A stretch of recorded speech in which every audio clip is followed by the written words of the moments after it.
It's a pleasure to introduce the Revd Dave Bookless. He's Director of Theology for Arosha International, which is an international Christian organisation engaging in scientific research, environmental education and community-based conservation projects across 6 continents. He's also studying for a part-time PhD here at Cambridge with David Ford in the Divinity faculty. Dave has got a very long list of things that he's been involved in, so I won't read those out because you've got them all in your handout. But it's a pleasure to introduce him. He's going to speak to us about the environment, ethical and religious issues. Thank you, Mary. It's great to be with you, and I was just reflecting that I don't think I've ever been in a room with such a range of academic disciplines and such a range of cultural backgrounds in one room of this size. It's quite an astonishing place to be and a huge privilege. It's also slightly nervous when you're the speaker. It's nerve-wracking when you're the speaker, but there you go. And I now have about 45 minutes to talk about the planet and everything happening on the planet. The environment, ethical and religious issues is an enormous subject, as you would appreciate. So what I'm going to try and do is move quite quickly, so apologies if I skip through things quite rapidly, but I am happy for you to have copies of this PowerPoint if you want to, and you have some brief notes. I'm also going to raise rather than fully address a whole range of issues, simply because there are so many issues in this area. I'm going to start by outlining some of the environmental problems that we're facing, then look at some of the ethical issues that those pose, and then move on to look at some of the religious issues, particularly through the lens of biblical theology, as that's my own discipline. So, in terms of the range of environmental issues that we face in a room like this, I hardly need to list those at all. But they're extremely diverse and extremely challenging. We're used to hearing a lot about climate change, but that is by no means the only. It's simply the one that raises its perspective most. And I've included in this list of issues here population growth as well, because that has enormous implications for environment. We simply haven't got time to go into any of these in great detail, but I just want to skip through some headlines in terms of one or two of those. And some of you will be aware of the concept of planetary boundaries. It's the one that was introduced just a few years ago by a team of scientists led from Sweden, and has gained quite a lot of currency, although there's some challenge around it as well. The idea is that within this kind of donut here in the middle, within the green area, there is a safe area for human thriving. But that once we move beyond that, within each of these segments, we are within the danger zone. And they've identified these 9 areas from climate change, ocean acidification, stratospheric ozone depletion, the nitrogen and phosphorus cycles, global freshwater use, changes in land use, biodiversity loss, atmospheric aerosol loading, and chemical pollution. And you can see in some of these, the evidence is still very unclear. But what they have said is that within 3 of these, we're already beyond the danger boundary. In terms of climate change, in terms of the nitrogen cycle, particularly what nitrogen-based chemicals are doing to soil, and in terms of biodiversity loss. So it's worth us looking at those in a little bit more detail. According to IUCN, the World Conservation Union, predictions suggest a mean extinction probability of about 10% across all taxa and regions during this century. And in terms of species threatened with extinction, we're talking about 1 in 3 of all reptiles and amphibians, which are amongst the most sensitive to environmental change. We're talking about 1 in 4 of our fellow mammals, potentially threatened with extinction during this century. And that's one of the reasons why geologists have proposed saying that we've moved into a new era, the Anthropocene. The first time where factors other than purely physical, biological factors, the behaviour of one species, are affecting what happens on a planetary scale. We are now in the Anthropocene era, according to them. And you can see symptoms of that in so many areas. This is one coastal province of Brazil, South Bahia, as it was in 1945, in terms of primary forest. some of that rainforest, some of that deciduous coastal forest. And here's the same picture by 1990. And of course that could be replicated across many parts, not just of South America, but of Southeast Asia. We've heard about Indonesia earlier today. That's one of the areas of most rapid deforestation at the moment, along with Malaysia. And now the world's great remaining forests.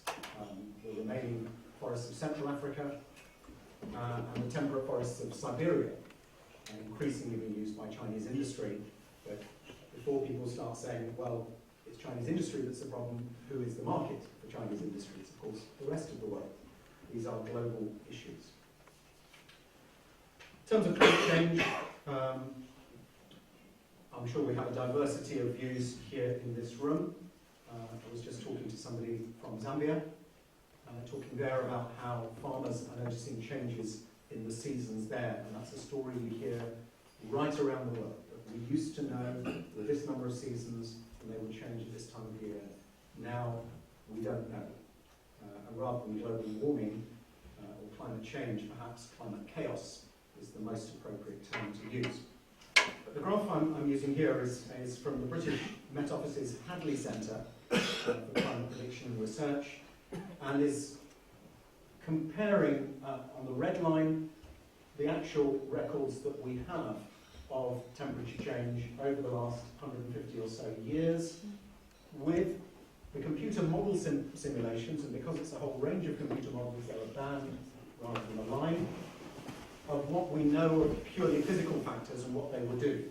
So in terms of what we know of variations in solar radiation, in terms of what we know of tectonic activity and its effect through volcanoes, etc., what would we expect the climate to be doing in response to those factors? And you can see that largely the graphs coincide until we get to the last 50 years, where the recorded temperature is rising well above what the computer models suggest it should be. If you then take those same computer models and you put in the carbon dioxide, the methane, and the other gases released by burning coal, oil and gas, fossil fuels, you get an extraordinarily close correlation between what's been measured and what the computer models are predicting as a combination of anthropogenic and natural climate change. And that, I think, is a very, very important graph. The next one I'm going to show is a much less and probably the least scientific graph you're going to see here, but I put it in for light relief.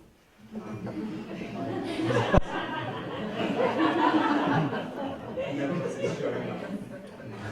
More seriously,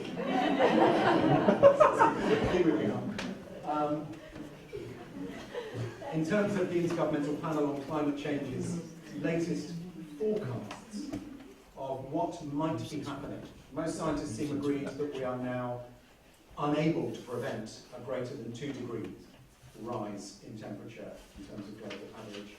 If we're looking at a 3 degree rise, which parts of the world are going to be most severely affected in terms particularly of agricultural production? And you can see it's generally the tropical and southern areas. Australia badly affected.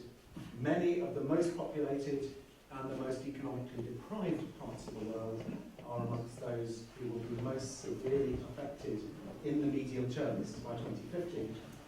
You can see Russia, Western Europe, and Northern North America do quite well in the short to medium term. But of course, nobody's going to do well from this kind of change in the long term. This graph, again, is a little bit difficult to work out, but you can see these models down here: impacts of species, wildfires, water stress, flood and sea level rise, melting ice, and crop changes, and which things will affect which parts of the world. Looks like Russia gets away scot-free, but apart from that, the rest of the world gets pretty heavy. I mean, Canada does pretty well out of it. But most parts of the world get affected pretty severely. This is, of course, very broad brushstrokes. If we look into a little bit more detail, this is from a whole range of sources. According to the World Health Organization, they predict an extra 300,000 people a year dying as a result of climate change within the next 10 years or so, on top of normal figures.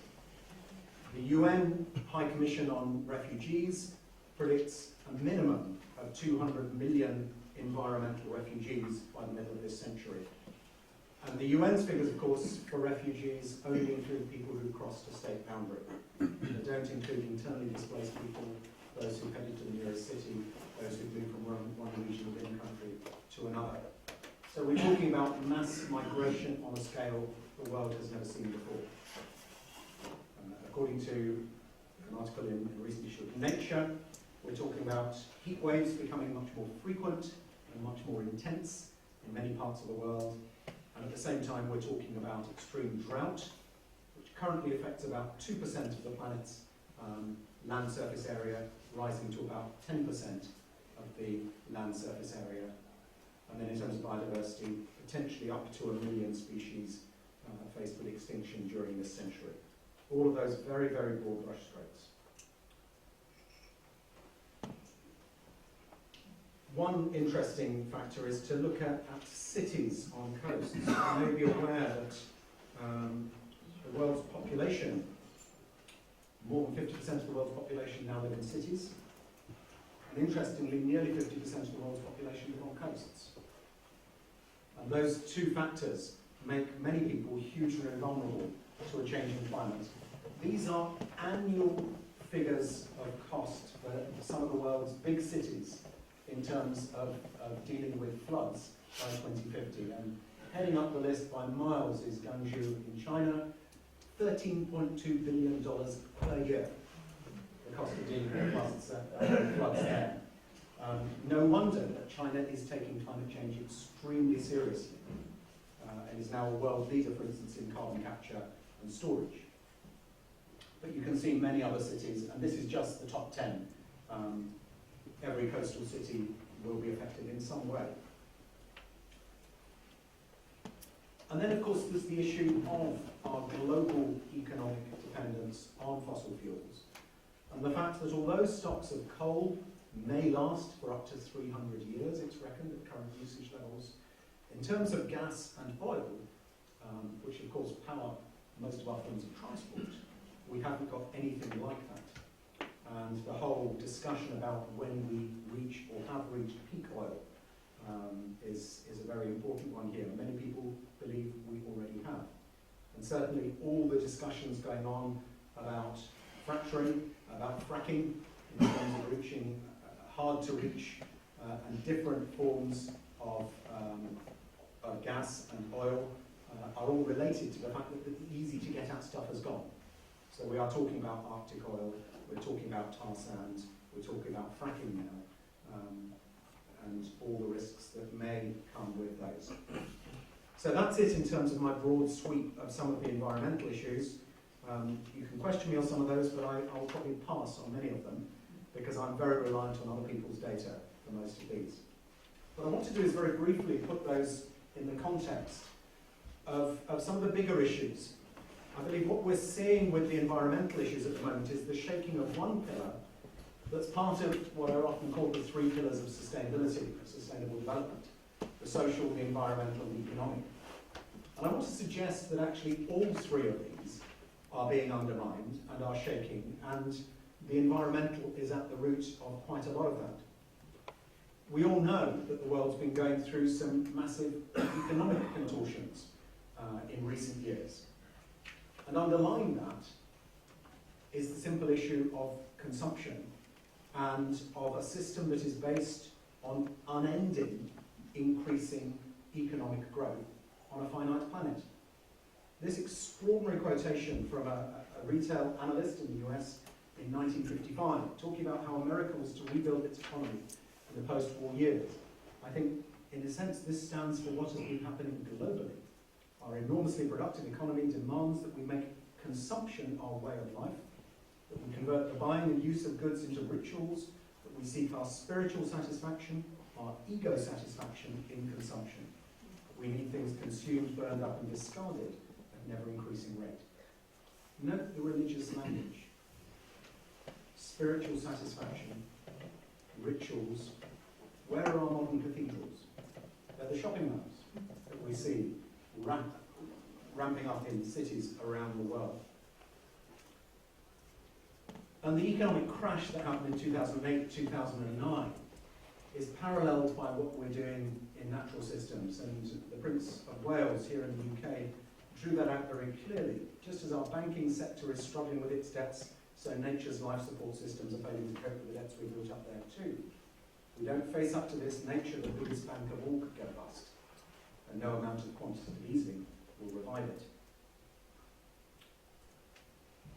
What kind of world do we want? Some of you may have come across affluenza, perhaps a more dangerous virus than SARS and some of the other ones around. Do we simply want more affluent people? Will that make happier people around the world? It's a big, big debate. A group of us where I live are showing a film called The Economics of Happiness next week. A very interesting study looking at Bhutan, where they've stopped measuring gross national product and they've tried to measure gross national happiness based on a Buddhist idea of economics. Really interesting model. But the evidence across the West is that where standard of living has increased dramatically, happiness has increased not at all, and in some cases has diminished slightly. There's a lot of evidence that being richer isn't making us happier. There's obviously a sense in which, up to a level when one's basic needs are met, economic improvement is needed. But beyond that, it doesn't seem to deliver goods, although it does deliver too many goods. You probably weren't expecting a British pop singer to be quoted here in Faraday, but Lily Allen had a #1 single in several countries a few years ago with a song called The Fear, where she sang, "I'm a weapon of massive consumption, but it's not my fault, it's how I'm programmed to function. I don't know what's right and what's real anymore. I don't know how I'm meant to feel anymore. When do you think it will all become clear? Because I'm being taken over by the fear." I think what she sums up there, an academic wouldn't write it in those words. They would talk about existential angst rather than fear. But you can't make good pop songs out of existential angst. But it's the same thing. She's putting her finger, I think, quite eloquently on people's sense of powerlessness. That I'm trapped as a consumer in a machine that says, buy more, spend more, get more, it'll make you happy. No, it doesn't. Get more to fill that gap. And it's just this endless cycle that people feel trapped in. These are some of the biggest ethical issues, and I want to now list some of those. I was very struck a month or two ago when I had the privilege of spending a day with Dr. Laurie Zoloff. She's a Jewish ethicist based in the States, but's been having a sabbatical here in Cambridge. She heads up a Centre for Bioethics at Northwestern University. And this year she's president of the American Association of Religion. Really interesting, because she's a bioethicist and most of her life's work has been on issues around the start and end of life. But in the last couple of years, she has recognised that these environmental issues are so all-pervasive in terms of their effect on potentially the future of human life, and certainly of human society as we know it. But as she puts it, these are the pressing moral and ethical issues of our age. Everything else pales into insignificance besides them. Well, that's very interesting for somebody whose background is not in this. The background is much more in bioethics. So let's look at what just a few of those issues are, and I'm going to do little more than list these. One, I think, and Lily Allen's song puts its finger on this, is the loss of hope, the crisis of hope. And you see this particular, I think, among young adults and teenagers in Western societies. Whereas in my generation, many young adults had a passion to go out and change the world. Many today think it's not worth it. There's nothing we can do to change it. A few years ago, the organisation I worked with, Arosha, worked with TIFM and one or two other organisations. We did a national tour about climate change, going around secondary schools, high schools, around the UK. And we had to change our material very quickly. Our subject was Hope for Planet Earth. But what came back just like a wall from these hundreds of young people in schools all over the country was, we don't believe there is any hope. And these were direct quotes from some of the feedback forms they gave us. What's the point? It's too late. Climate change will destroy us. Our politicians are too corrupt. Our parents are too lazy. The church is simply irrelevant.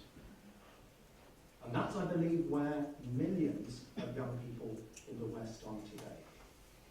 And no wonder people just spend their time in hedonistic enjoyment, because it seems there is nothing else. there is a massive crisis of hope amongst many people. There is also a massive ethical crisis in terms of lifestyles in the West compared to lifestyles in the rest of the world. Figures for Britain and Western Europe suggest that if all the 7 billion people on the planet today wanted a lifestyle like the average person in Western Europe, it would take about 3 planets to provide that lifestyle. In some countries, it's considerably more than that. In some of the Middle Eastern countries, in the US, in Australia, for example. To put that statistic another way, the world's richest 20% consume 16 times as much of the Earth's resources per person per year as the world's poorest 20%. Now, this is a really important statistic because it obviously raises a big ethical issue, both for people of faith and people who just care about justice. But it also puts into perspective the population debate, which I believe is a really important and serious issue. But in a sense, it's not an issue for those of us who live in the West, who had our population explosion 100 or 200 years ago, when we went through our Industrial Revolution, whose populations are now largely stable, apart from immigration. Our issue is consumption. Because it takes 16 babies born in sub-Saharan Africa to consume what one baby born in England today will consume. If one looks at average life expectancy, a baby born here will consume about 30 times as much as a baby born in sub-Saharan Africa. So the issue of consumption, I believe, is a far bigger moral issue. And sometimes I hear population being discussed almost as a way of avoiding that really difficult issue of consumption levels here in the West. That's the issue that the rich countries need to be addressing.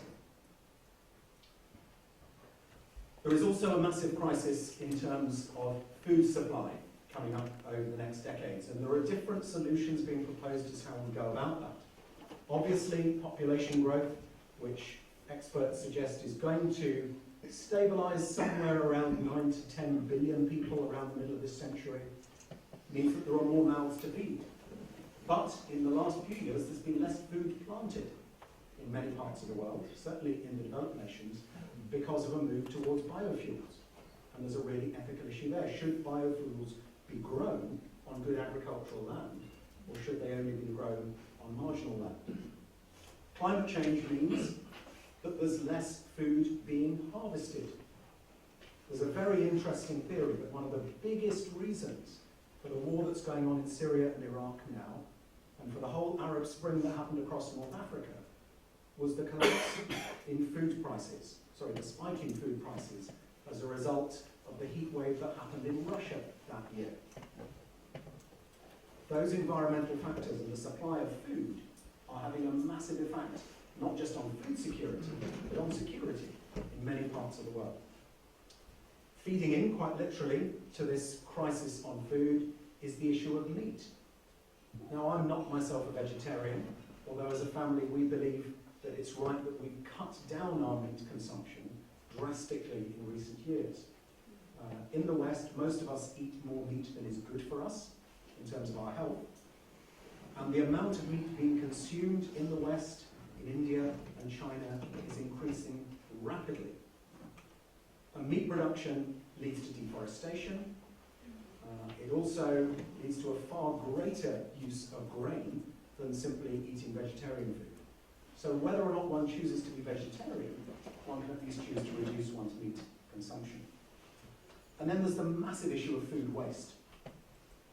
The latest statistics suggest that 53% of all food grown in the UK is thrown away uneaten.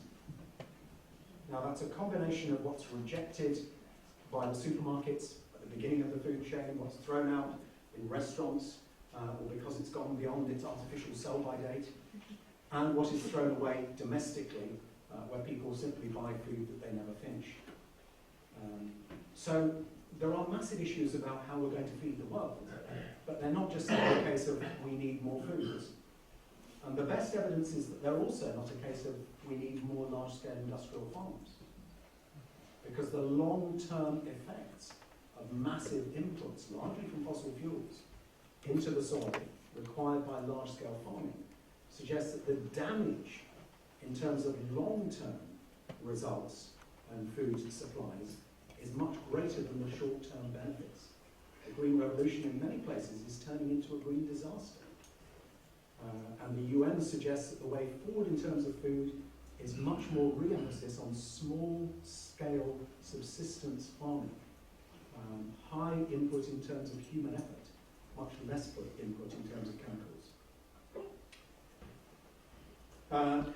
Climate injustice. This is a map of Bangladesh with the sea level rising. Now, the sea level is not going to rise 5 meters this century. It may in a few centuries' time, but I'll just replay that. Whoops. Went back. There we go. Oh, no. Here we go. But storm surges and tropical storms are, of course, an increasing threat to many low-lying parts of the world. And here and in southern China, there are more people living close to or below sea level than anywhere else on Earth. And the impacts of a 1, 2, 3 meter storm surge in those areas, we're talking about hundreds of millions of people being affected. So there is the ethical issue, and this was touched on in our previous debate on so-called natural disasters, about who suffers most when disasters hit. Elaine Storkey, formerly president of Tear Fund, and she's also on a Russia's Council of Reference, says inevitably the poor are picking up the tab. The poor are there when the hurricane hits, when the tornado comes, when freak weather conditions are there. 98% of those killed and affected by natural disasters come from developing countries.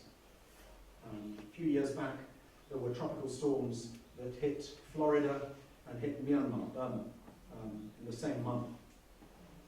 And I haven't got the statistics to my hand, but it was a magnitude of 1,000 greater who died in Myanmar than in Florida. And the result, the cause of that, partly may be corruption, but largely to do with people not having early warning systems, not having effective transport, not having emergency supplies, not having well-built houses. We heard earlier today about million-dollar homes that get hit by hurricanes, and that's their fault. But if you're the poor and you live right on the coast, it's usually not your fault. It's because you have to live there because all the good land has been taken by somebody else. One of the world's leading botanists, Stella Simuyu, who comes from Kenya and is a Russian trustee, puts it really, I think, eloquently like this. The rural poor depend directly on the natural resource base. This is where their pharmacy is, this is where their supermarket is, this is in fact their fuel station, their power company, their water company. What would happen to you if these things were removed from your local neighbourhood?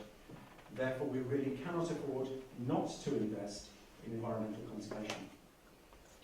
It's not a case of environment or development. If you talk to the poor, we don't care for the environment, it's the poor who suffer most. One of the biggest ethical issues that I think has never been fully addressed at the highest level is really the question of whose world is it? The Hebrew scriptures give a very clear answer to that. The earth is the Lord's, and all that is in it. But who does the world belong to? Should the UN be making all the big decisions, or the EU if you live in Europe? In many parts of the world, multinational corporations, transnational corporations are more powerful than governments. They're trying to change international law in terms of copywriting and genetic material and many other things. Should we say that peoples who have always lived in an area, such as the Congo Basin or the Amazon rainforest, have greater rights to the say as to what happens there than people who live elsewhere? And what about the rights of other species? Do we give them any rights? Do the caribou have a say about where oil pipelines go in the Arctic? And should their interests be taken into account? How do we discount for the impact of Arctic oil on the wildlife up there? What about access to water and mineral rights? It's said that most of this century's wars are likely to be around water or around food. If you live in North India or Pakistan, where the same rivers cross the borders, that's an area of huge tension. As Himalayan glaciers start to dry up and the water supplies dwindle, who does that water really belong to? And then there's a crisis about how we value nature. The conservation movement in many ways is in crisis. After a century of biodiversity conservation. As Professor Bill Adams from here in Cambridge has said, the 20th century saw conservation's creation, but nature's decline. Simply telling people, isn't it lovely, we should protect it, doesn't actually seem to be doing the stuff. So do we go down the road of the economics of ecosystems and biodiversity, trying to put a price on nature, talking about the ecosystem services that we get from having healthy wetlands, good forests, what they do for climate, what they do for food, what they do for our own health, potential medical supplies. How do you price all of that? And actually, is that going down a blind alley anyway? Selling out to those who believe that the only God to be followed is that of the market? Can we really put a price on nature? This very, very important paper by Schellenberger and Nordhaus a few years ago said, over the last 15 years, environmental foundations and organisations have invested hundreds of millions of dollars into combating global warming, but we have strikingly little to show for it. They actually go on to say that we need to look to the world's religions. It's really interesting. The environmental world is largely very secular, but it's increasingly saying this is an ethical crisis that we're facing. We need to turn to the world's religions for help, because we don't have the resources to address this. So how do we save the planet with what we're facing? There are all sorts of ideas that people throw out there. Some people say education. As long as we do lots of environmental education, as long as we tell people what's good for them, surely they will change. 1,001 little ways to save our planet. But education doesn't seem to be doing it. Doesn't seem to change the human heart. Well, what about technology?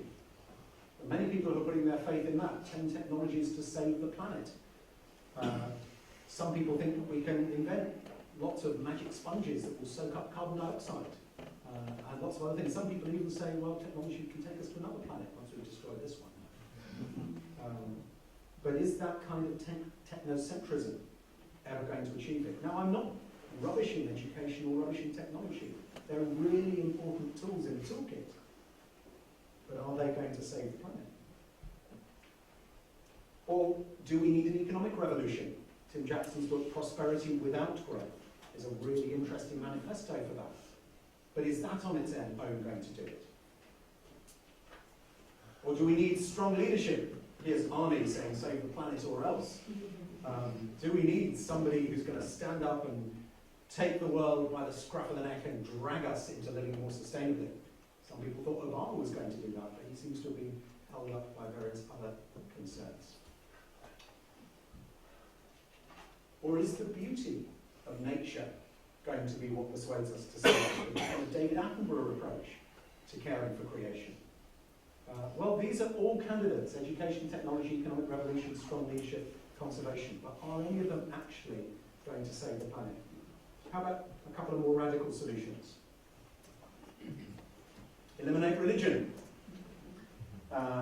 Some would say that the whole environmental crisis that we're facing is the fault of the biblical worldview. That Genesis 1 puts human beings as in the image of God, and therefore on a pedestal above and separate from the rest of nature, and that underlies the Western worldview that has led to the rape and destruction of the planet. And the quicker we can get rid of that worldview, the better. Now, many of you will be familiar with the debate that's been going on since 1967, when Lynn White famously suggested that, although not in exactly those words. And it's a debate that still continues. Some people see religion as the problem. It is still taught in many environmental studies courses around the world that the Christian worldview is largely responsible for the environmental crisis. And some would go further and say that humanity is the virus species, and that nature will take care of itself by getting rid of us, and then the world will be able to thrive properly. What does that say about how we value ourselves, about what we think of human beings? And yet I've heard in BBC documentaries serious scientists proposing that this is what's going to happen. That in a few hundred years the world will probably be without human beings and will be able to evolve quite happily on its own. Well, let me move in my few closing minutes towards more religious views on this. I've tried to avoid mainly religious language in going through all of that and talking about some of the massive ethical issues that we're facing in a global environmental crisis. I want to come now at it from the angle of biblical theology for a little bit and talk about three paras. And the first is a paradigm shift, a need for a different way of looking at things. You'll all be familiar with seeing world maps like this. I thought that was the normal way of seeing the world until friends of mine from Australia and New Zealand and South Africa told me that that was the right way to see the world. Now, of course, they're just different perspectives. There is no particular right way. What it took me a long time to realise was that the previous way of seeing it just happened to be designed by European cartographers. That's why Western Europe is right in the middle and right at the top, where it belongs to be, of course. But that's just one perspective. I believe we need a paradigm shift in a number of key areas. And as a Christian, I believe that the Bible actually gives us resources for this. A paradigm shift in how we see nature, in how we see ourselves and other people, in how we see God, in how we see the purpose of life, and in how we see the future. That's not a bad list for the next 10 minutes to keep us busy, isn't it? Paradigm shift in terms of how we see the gospel, and creation, and God. What is the gospel, the good news? Well, two biblical passages that are very familiar. The most popular children's story in the Old Testament, and the best known verse in the New Testament. Passages which I'd heard for 25 or 30 years, but I don't think ever really understood. The story of Noah's Ark, is it just a wonderful children's story that helps us to look at lovely animals, count in twos, learn the colours of the rainbow, contains mild threat but a happy ending, so it gets a children's certificate, and we leave it there for under sevens and forget about it? I suggest no. The story of Noah's Ark is one of the most theologically important stories for a time of massive environmental crisis such as we face today. And it's a story of a God who cares passionately about what's right and wrong, a God who judges. It's a God who cares enough to want to bring salvation to the world, but not just to human beings. It's a God to whom biodiversity conservation seems a really high priority. After all, there are 7 pairs of many species and 2 pairs of every species on the ark. There are only 4 pairs of human beings on the ark, quite interestingly. And nowhere does it suggest that those species are all there on the ark so that Noah can have a nice barbecue, or so that you can have a Labrador to pat on the head at the end of it all. It simply says that so that their kind might continue upon the earth. It's implied heavily that those species matter to God. And then comes the rainbow as a sign of God's saving covenant with all creation. 7 times in the Hebrew of Genesis 9, it's repeated that this is my covenant with you and your descendants and every living creature upon the earth. It's a creation-wide covenant. In fact, in verse 13, my covenant with the earth. So God's purposes are not just spiritual and not just human, they include the environment. If we then move to John 3:16, God so loved the people that he gave his only son. That's what I grew up assuming that it said, and that's what I'd heard preachers interpret it as for many, many years. It was a bit of a shock to learn the New Testament as Greek and discover that the word was cosmos. God so loved the cosmos that he gave his only son. So I went back to the commentaries and I talked to my lecturers and asked them, what does cosmos mean? And in both classical and New Testament Greek, the normal meaning of cosmos is the whole created order, just as it is in English. Now, within the context of John chapter 3, it is problematic, because that verse goes on to talk about those who respond, those who believe in him. And most of the cosmos, as far as we know, can't make a conscious choice to believe in Jesus. And yet there is an implication there. There's a kind of slow-burning fuse lit by that verse, which then, if you look at through the rest of the scripture and see all the other passages that we've ignored and that we've missed, you find that there's a huge amount about God's purposes for the whole creation. We need a paradigm shift, I believe, away from the egocentric view that sees human beings as top of the pile and able to lord it over and exploit the rest of nature. And notice how in that image, in your ways, it's actually half of the human species at the top and the other half slightly below. That's the way that worldview tends to work out in practice. the egocentric or anthropocentric worldview. Some people believe that's biblical, based on Genesis 1. I would want to profoundly challenge that. Genesis 2 gives a very different story, one that's maybe more similar to the ecocentric view that many contemporary environmentalists would share. In Genesis 2, the first human being is called Adam because he's made from Adamah. He's called Dusty because he's made from the soil, the earth. That's what Adamah means, made from the dust of the earth.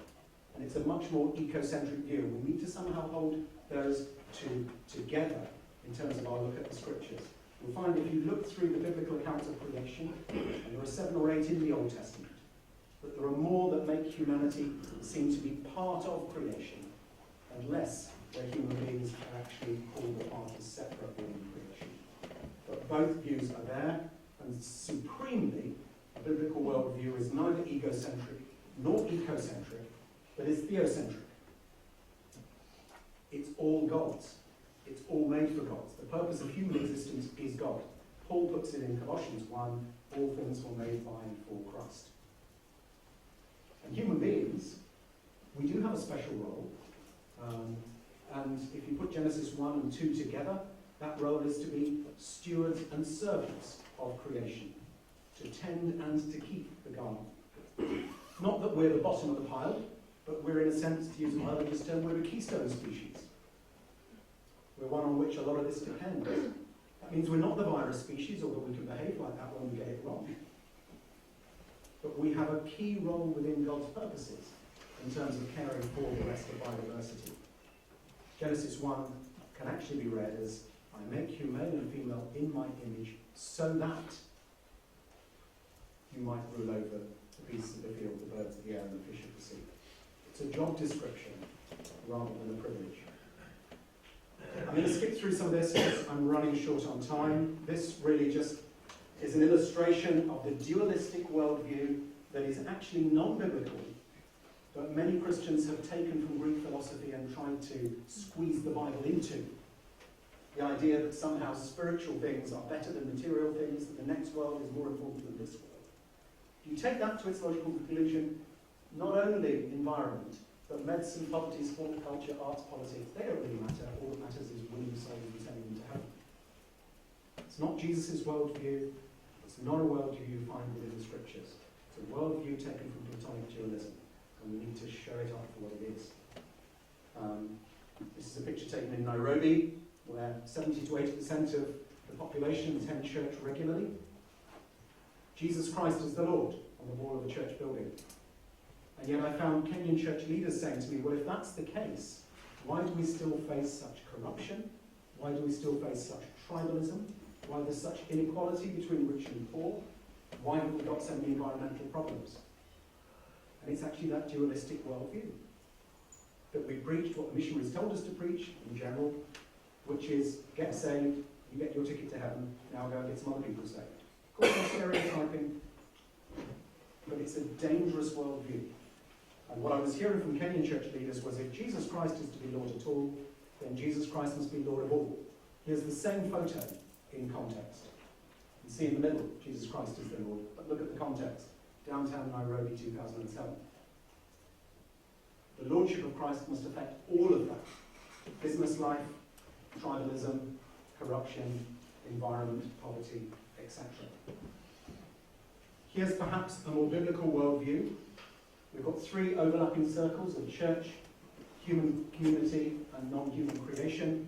We've tended to keep Jesus within the church circle, but perhaps that's where he is, at the interface of the 3. And perhaps that's what the church needs to learn, that we actually find Christ already at work, outside the church, within our human and non-human communities.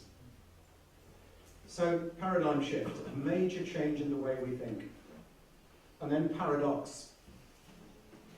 Trying to live this and trying to work it through in my own life over the last 15 or so years. I found that there are a whole lot of things that we have to hold together in tension.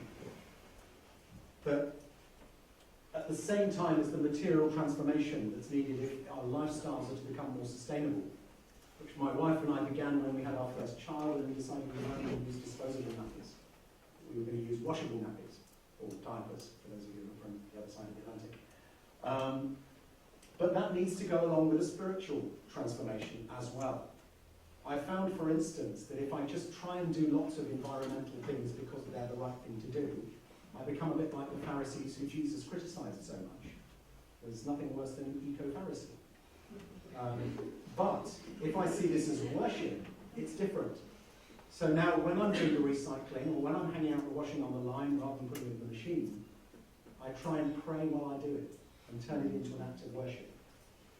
There's an inner journey and an outer journey that need to go hand in hand.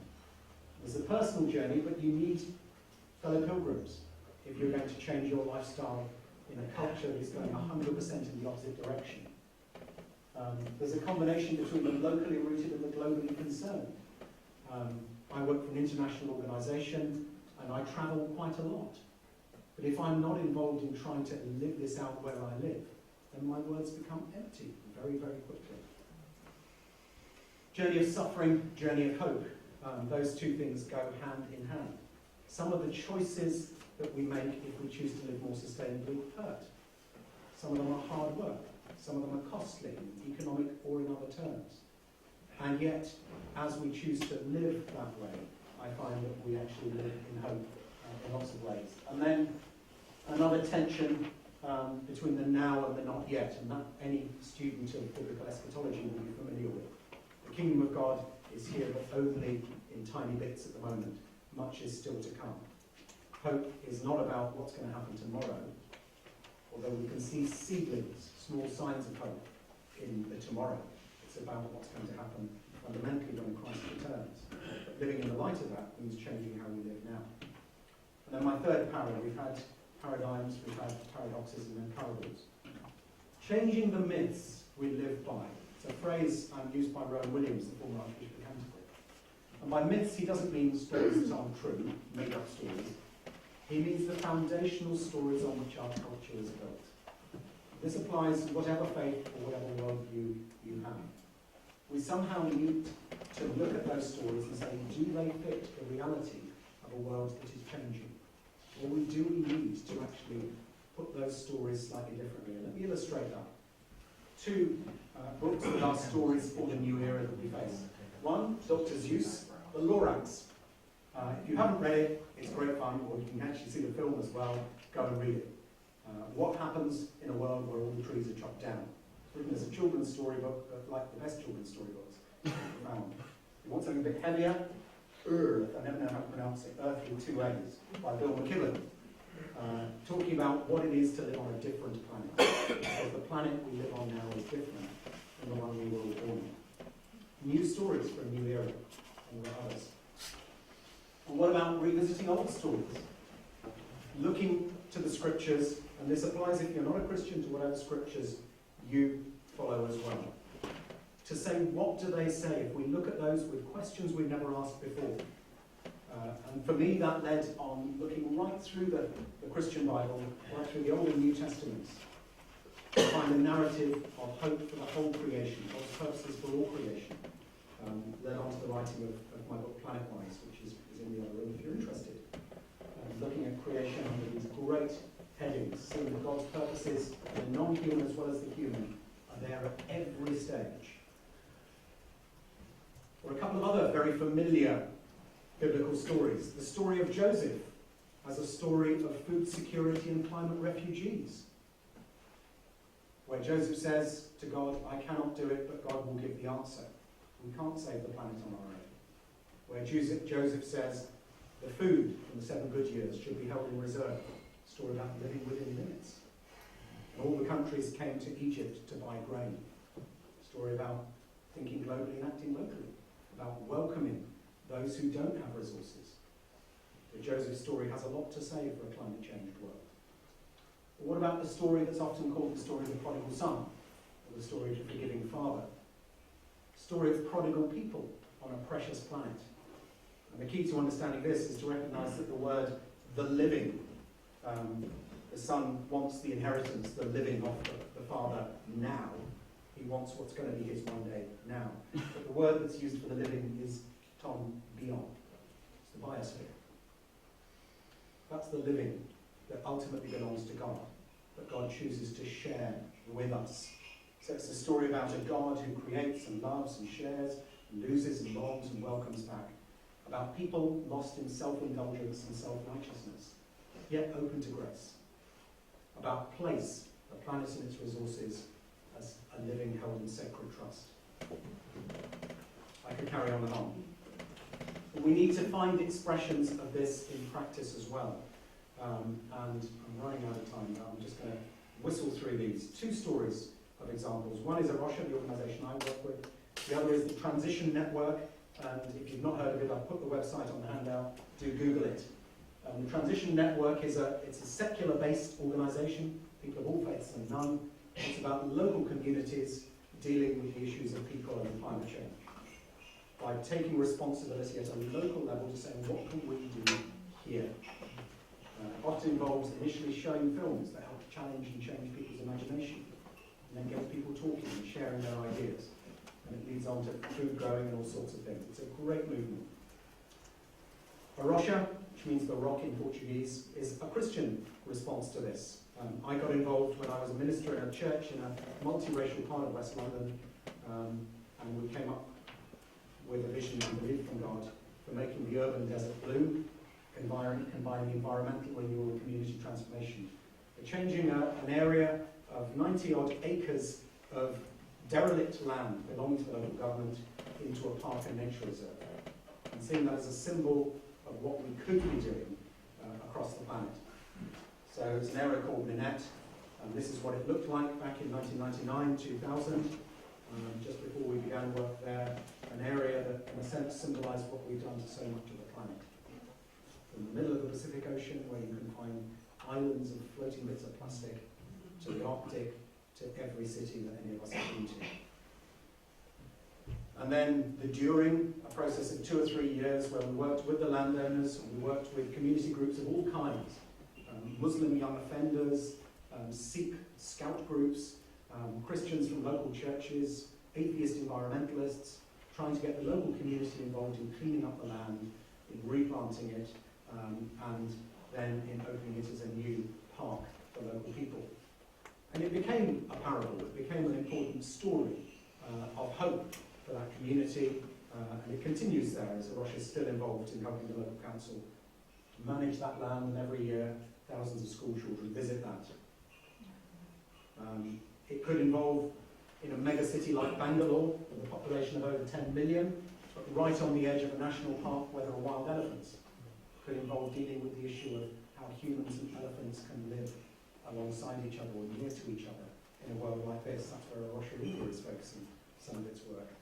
It could involve on the Kenyan coast, not far from where Somali al-Shabaab terrorists have been at work recently, but where Arosha is involved with communities that involve Christians and Muslims, of caring for an area of forest, but also helping a local community discover ways of living sustainably off the land and finding fees for local school children from ecotourism. Our churches can also be living parables, communities that give a sign of hope.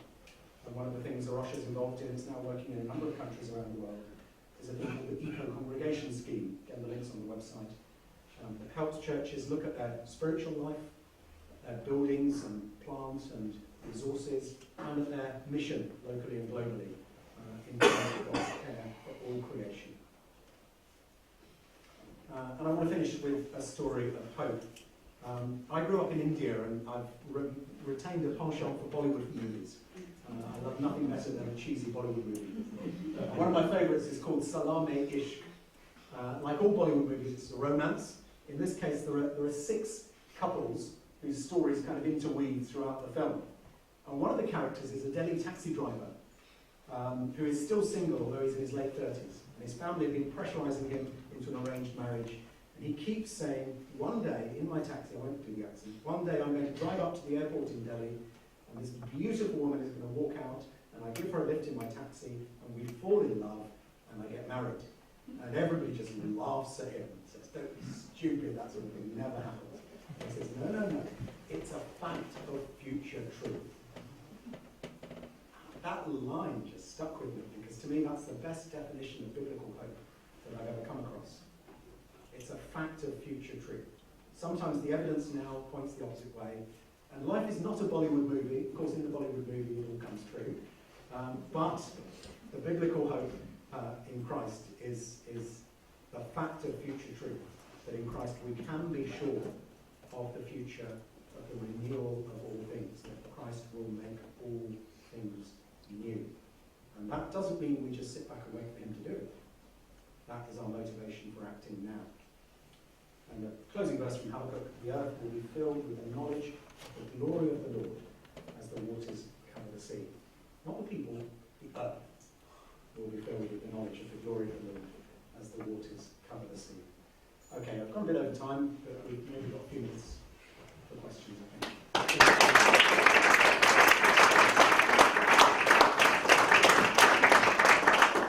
Time for questions. Could you wait till Gail gets to you? So if you could put up their hands. Erin? Thank you so much for your talk. It was really interesting. I was curious to know, just because in Canada, I'm not sure if this occurs in other places, but in Canada, oftentimes with First Nations and Inuit communities, when they're negotiating or making decisions about environmental issues, there's a person that is at the table, and their sole responsibility is to represent the people that are 7 generations in the future. And so they really actually carefully consider the ethical considerations of intergenerational equality. And I was just wondering if you've come across this idea of ethical aspects of environmental concerns for future generations, and if you have any thoughts on that. I think it's a great idea. I'd love to see that happen. Can you imagine that at all the climate change negotiations at the UN? You know, economists talk of discounting, and they never look more than 2 or 3 generations as they discount progressively into the future. But 7 generations has a kind of biblical ring to it as well. I love that. That's a great idea. Thank you. Question.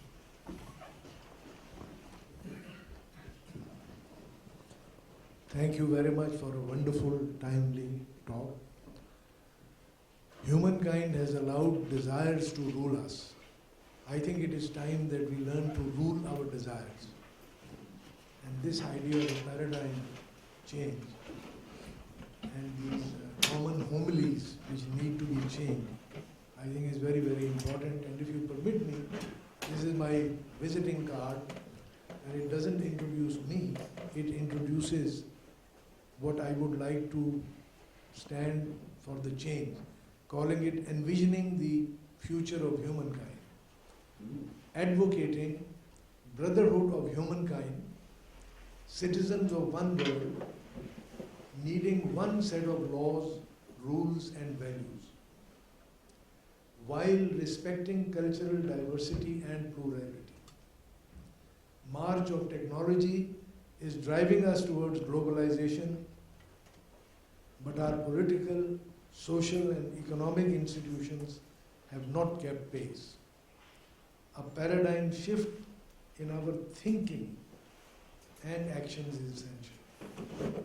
Technology will not give us the answers. Thank you. I appreciate that. I think the only thing I'd add is I think it needs to be more than common humanity.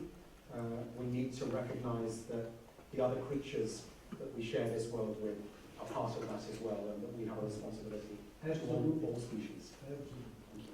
Other questions?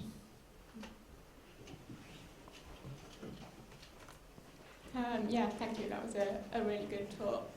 So, although a lot of people, including me, sometimes are very hopeless about the possibility of change, one thing that gives me hope is that in spite of human nature and human greed, various civil rights movements throughout history have actually been successful in creating a paradigm shift in our thinking. And although they haven't been fully successful, they've been pretty successful. And this isn't something that I hear brought up very often in the environmental debate, but I think there's maybe something we could learn from, you know, the civil rights movement in the States and women's suffrage and stuff like that. I wonder if you have any thoughts on that. I completely agree with you on that, and I think those are 2 really good examples, women's suffrage and civil rights. One that's inspired me has been looking at Wilberforce and his group of friends and how they changed what seemed to be the only way of working economically, which was through slavery. You know, the economics of slavery ruled the world at the time, and yet they saw a different way and they recognised it had to be different. And I think that is what we need. I think what's so difficult with the environmental crisis and with climate change is that it's so polarised, and there are already winners and losers, and the winners don't want to give their stuff up, and that it's so complex. So, you know, dealing with the hole in the ozone layer was a comparatively simple thing for global governments and the companies involved to do. That was one very technical issue that they could sit down around the table on. Climate change is just so complex, and all these other issues too. You know, the reform of the world's economic system. This is massive. So I absolutely believe that is possible and that is what we need. But just how and who are going to facilitate that? And there are lots of really good things happening around the world. And I've mentioned transition, mentioned Russia. And by the way, I will do my plug, which is I bought a whole bunch of these Russian newsletters, and they're just by the door, so do grab one if you like them. I could mention Bill McKibben and the 350.org movement as well, which is working all around the world. The 350 simply as what Jim Hansen and NASA have said is the parts per million of ozone in the atmosphere that we need to return to. It's now going to take a long time because we're over 402. Yeah. So that's kind of the safe level we need to get back to at some stage. So yes, thank you. Other questions? Bob at the back. And then Thank you, Dave. Can I ask about food? Yeah. Food in high-income countries like ours is at an all-time low in real terms. Americans spend about 8% of their disposable income on food. We spend about 12%. And throughout most of history, we spent all our energy getting enough food to survive, and that's even true of many hundreds of millions of people today in the world. So I put it to you that we should have a 100% tax at least on food in Britain. What do you think? It would save waste as well, of course. It would save waste. The difficulty, of course, is that those who be hit hardest are those who can least afford it. And so anything of that sort would have to be, you know, we're seeing already in the UK at the moment a massive growth in the need for food banks, and people are actually reliant on that. Many of them attached to churches, and people are actually having to get help with their food. So I think anything like that would need a lot of safety net to go with it. You'd have a lot of tax income to deal with. There would be a lot of tax income. But yeah, I mean, the wider subject, which is putting a proper price on what everything's doing to the planet. It's not just on food, it's on transport and everything else.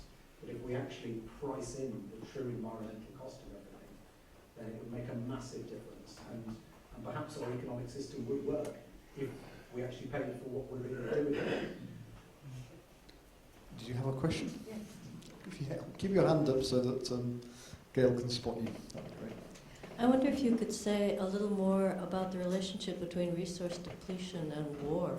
When you mentioned the Arab Spring, but I'm thinking as we look around the globe, it seems like almost every hotspot is deeply related to either the oil and gas situation or the water situation.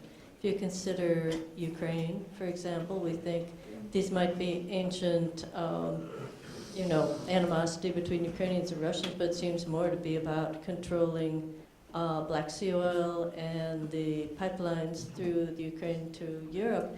If you look at North and South Sudan, if you look at ISIS, they seem to be bent on controlling not just the oil in Iraq, but the water supplies in the Tigris and the Euphrates. So what's going to keep us from simply killing each other over what's left? Well, that's a huge question, and you're absolutely right. Thank you for filling in more detail to what I just kind of briefly alluded to there. And you could have mentioned Darfur as well, which many say was the first climate war in many ways. And of course, no war is simple. I started with life as a historian. There are always complex questions complex causes to everything. But the environmental causes of these conflicts around the world are going to grow in their significance more and more and more. What's interesting and what's encouraging, I think, is that if you talk to some of the world's leading military strategists, they're onto it. They're recognising that. And they talk about food security as one of the world's greatest military threats at the moment. Now, it's quite dangerous if those with just the biggest guns control everything.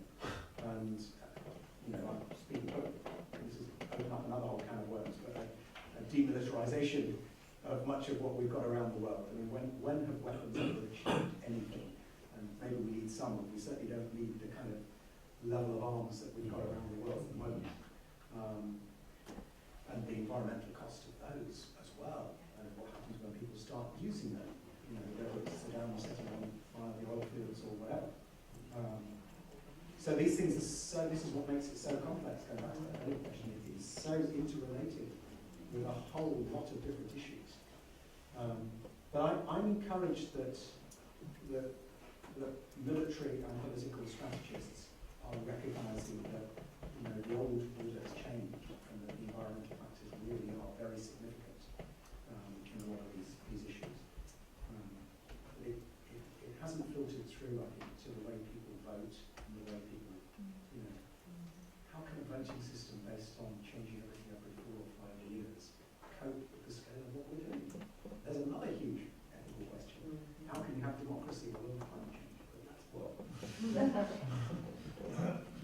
More questions? Perhaps I can ask one while people are waiting. So when I think about these issues for myself, I can make personal changes to my lifestyle, which I've done, and I can vote for a political party that I think is more concerned about these issues than others.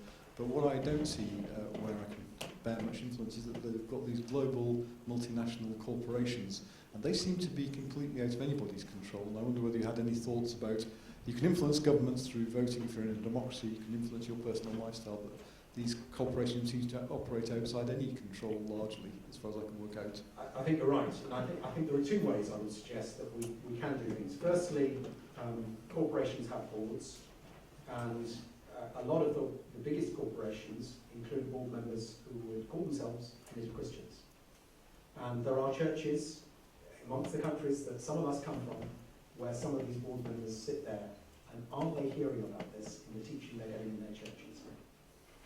About what it really means to be a Christian in that context, about what really means to be God's person in the boardroom in that context. So that's one area. And the other is that the vast majority of big corporations are not privately owned, they're made up of shareholders. And the potential of shareholders to influence and change the policies, I think that's something we'll be seeing more and more. And getting more and more small shareholders to buy small numbers of shares and then be there at the big annual meetings. To see, this last week, the British Medical Association decided, it's the first time I think, it decided that climate change is on a level with tobacco. And just as 30, 40 years ago, the BMA decided it was going to have to disinvest more tobacco companies for its own pensions and investments, so now the British Medical Association has decided it's got to disinvest from all fossil fuel companies. And that's an ongoing debate, for instance, in the Church of England and in quite a lot of other religious institutions at the moment. Religious institutions, because of their pension funds and other things, are often investors in a lot of these big companies. And if they change their investment behaviour, it's going to really make an impact. So strategic engagement and disinvestment, and then praying for, and in the nicest way, targeting those Christians who are, those people of faith who are in key positions of leadership. I think those, to me, that's the way in which we can get into the bloodstream of some of these very big and otherwise often irresponsible corporations. Thanks. More questions? Sorry, there's a lady, Nell at the back. We've had more questions. You identified a crisis of hope among young people. How do you suggest we go about tackling that? Because if a strong leader, even a leader with excellent credentials who has no scandal waiting in their past to be unearthed, stands up and says, this is a time for hope and a time for change, the responses you got suggest that will, induce a shrug. Yeah. So how do you suggest we tackle that? My own experience, and others may well have experiences that they can share on this, my own experience is that the big scale, the national, the big leader thing doesn't work. What works is engaging people in stuff that's quite local and quite small scale, where they can see and experience the difference that they're making. So I can, for instance, several of Russia's projects have internship programs where young people can come for 3 months, 6 months and spend time actually doing stuff. And to see the lives of young adults change through that sort of experience, and then in a sense discover a new direction for the future. Now that's quite small scale. The transition movement is another thing as well. We're involved with the local council. We've just been getting Transition South off the ground where I live in London. And we're involved with our local council and the local secondary school in just talking about recycling. And our area is notorious for low levels of recycling, people dumping their rubbish. But getting high school kids to get enthused about this, then to go out into the primary schools. And the primary school, the young children, the elementary schools are hearing it from the high school kids about recycling. They then go home and influence their families. And that's it's a bottom-up approach, where people can actually see the difference they're making. In my experience, that's what counts most. But I've got a house with 14 neighbours at home, so I live with this daily. Gentleman in the middle. The real key to the future for climate change seems to me to be in India and China. And what efforts are being made to conjoin with those countries and those people in those countries to make this, to find solutions together? It is happening. People have tended, I think somewhat unfairly, to kind of point in China and say, oh look, a new coal-fired power station every 3 days or whatever, how on earth can we tackle climate change? Forgetting that same people have asked that question have probably just bought Chinese products down in the shop in the last couple of days. But China is really addressing this, and India is really addressing this, because they're amongst the countries that, as we saw on that map, are vulnerable to some of the changes that are already happening. They're countries that recognise that they've got to modernise and use technology smartly, but they've also got to do it in a much, much less polluting way than we have up to now. And there will inevitably be contradictions in that. So, on the one hand, India is saying we want a country that has the $1,000 car, and I'm afraid it's not an electric car, it's one that people are driving around, so that millions and millions more Indians can have a car to drive. And at the same time, they're a country that has some of the biggest solar plant in the world, and is doing some really important work in a whole lot of areas. So there is good stuff that's going on. One of the people who others in this room know as well, who I've had the privilege of spending time with on this, is Sir John Gorton, former chair of the Intergovernmental Panel on Climate Change Scientific Committee, now retired. But he's spent a lot of his life working with leaders in Russia and in the US and so on. And he's, over recent years, spent time in China and comes back every time encouraged by what he's finding there amongst how seriously the politicians as well as the scientists are taking what's going on. But I think in terms of technology, that's where a lot of leadership is going to come from. It's going to come from China and India and other parts of the world that are tied to the old way of doing things.